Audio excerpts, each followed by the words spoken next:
پرمتقاضی ترین رشته ها در آینده کدوم رشته ها خواهند بود؟ اولین رشته های مربوط به حوزه علوم کامپیوتر. دیگه میبینید هوش مصنوعی داره چه غوغایی به پا میکنه.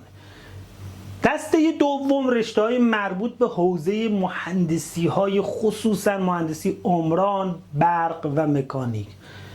اگر یه مقدار در کشور ما فضای کاری بهبود پیدا کنی و یه مقدار فضا باز بشه، عجیب این رشته ها رشد خواهند کرد. عجیب یعنی طوری خواهد شد که قطعا از رشته های پزشکی هم جلو خواهند زد. اینقدر فضا برای کار کردن هست اگر یه مقدار شرایط تغییر کنه و بهبود پیدا کنه. دسته سوم رشته های مربوط به مشاوره و روانشناسی است.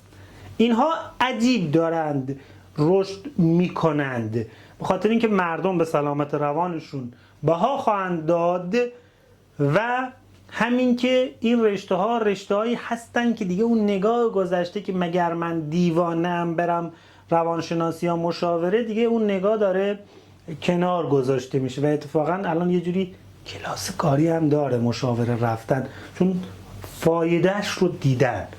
مورد چهارم رشته‌های مربوط به مدیریت ها، مدیریت مالی، مدیریت بازرگانی و حسابداری. و دسته پنجم هم رشته‌های حوزه، فراموش نکنم نوشته بودم، پزشکی و بیمارستانی. اون رشته ها رو که خب همه جا هم دارن میگن. رشته‌های پزشکی و بیمارستانی هم مثل گذشته تو بورس خواهند بود. اصطلاحاً از قدیم گفتن 3 دسته همیشه وضعشون خوبه: یه دسته حاکمان، یه دسته طبیبان، یه دسته هم تاجران. یه جز این دسته که آخرش همون طبیبان میشه، وضعتون خوب خواهد بود، انشالله خوب خواهد شد.